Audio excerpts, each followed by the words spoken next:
Hello students, welcome back e-classes of Computer of Standard 12th. Let's start our next chapter, chapter number 6, Object-Oriented Concepts. Let's start this chapter with introduction. Object-oriented programming is the principle of design and development of programs using modular approach. Object-oriented programming concepts started originating in the 1960s. Since mid-1980s, it had become the main programming paradigm used in the creation of a new software. Object-oriented programming approach provides advantages in creation and development of software for real-life application. The basic element of object-oriented programming is the data. Some of the popular programming languages that support object-oriented programming are C++, Java, C#, VB.NET, ASP.NET, PHP, Perl, and Python. The way of programming can be divided into two categories, namely structural or procedural and object-oriented. In procedural programming, the focus is on writing functions or procedures which operate on data. For example, for library application software, we will think of all processes of library application and focus on the modules like student registration, book issue, book return, fine calculation. In object-oriented paradigm, the focus is on objects which contain both data and functionality together. For library application, our focus is on the objects involved in the application. Here, objects like student, book and librarian. We also need to think of association between such objects. For example, student return book.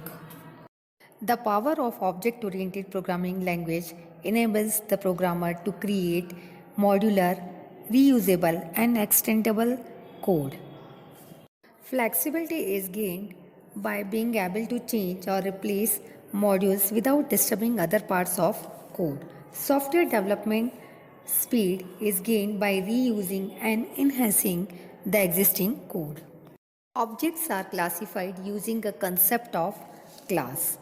A computer language is object-oriented if they support four specific object properties called abstraction, encapsulation, polymorphism, and inheritance. What is object? In the real world, objects are the entities of which the world is comprised. Some objects can be concrete things like person, car, coffee cup, book, pen, laptop, and so on. Other objects may be abstract that do not represent things which can be touched or seen. For example, concepts like date and time.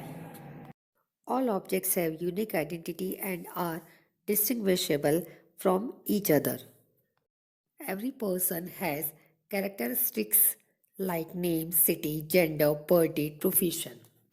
In object-oriented terminology, such characteristics are known as properties or attribute. Example, car has a property like plate number, color, manufacturer, model, and so on. To identify the objects, we use the value of attributes. These values are called stat. There is a behavior associated with objects. The behavior is also known as method. First image shows objects have behavior and the second image shows object have state. State of the object can change due to its behavior. Thus, any real-world object can be described in terms of what it is called, identity, what it is, its state, and what it does, its behavior. In OOP basic terminology, object means a person, place, or thing. Method means an action performed by an object. Property or attribute means characteristics of certain object. In object-oriented programming, attributes that describe the object are also referred to as data fields.